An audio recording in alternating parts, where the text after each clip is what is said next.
Let's talk about some folks who are sort of coming and going behind the scenes in this era.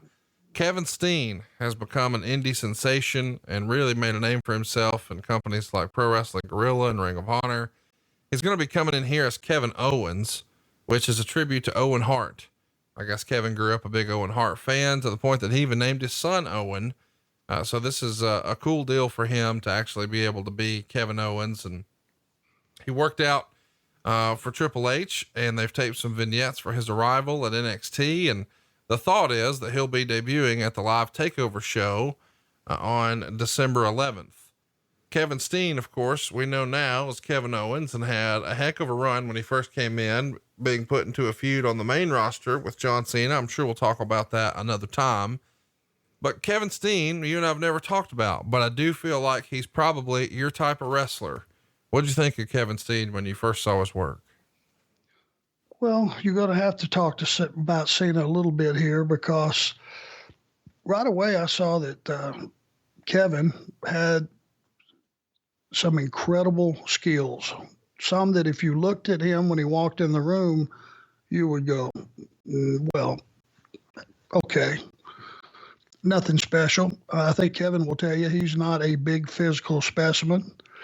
He's not one of those guys that when he walks in the room, you drop whatever you got in your hands and go, Jesus Christ, who is that? But the guy is incredibly mobile. Even more than that, he's incredibly strong. And the first big match he had was with Cena, and he muscled Cena around to the point where the biggest mistake that was made with Kevin Owens, and I don't give a shit what anybody says, when you put him in a match with a guy like John Cena, who is your face of the company, babyface, and he manhandles him like Owens did during that match, he's not a heel, and he's never going to be a heel. And from this point or that point on, he wasn't a heel, because you can't go back and fix that. I mean, they did some stuff up on that top rope where Kevin was picking up John and standing on that unstable setting of being up on the top, and did some stuff off the top that was just incredible. I couldn't even name it. I couldn't even explain it to you. But it looked like he was standing there with him in an upside down cradle and jumped off the top, and it looked like it would have killed anybody.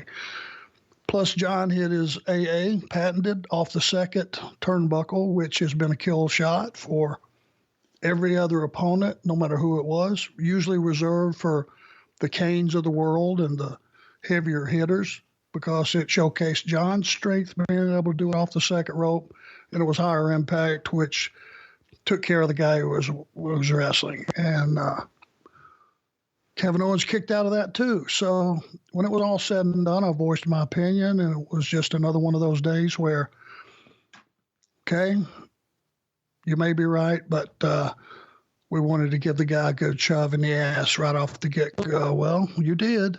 And he was never, ever an unlikable guy, even though he was French-Canadian and had all the tools and had the rap to be a top heel. Can't fix it once you go there. And he went there with John, and that's what everybody remembers.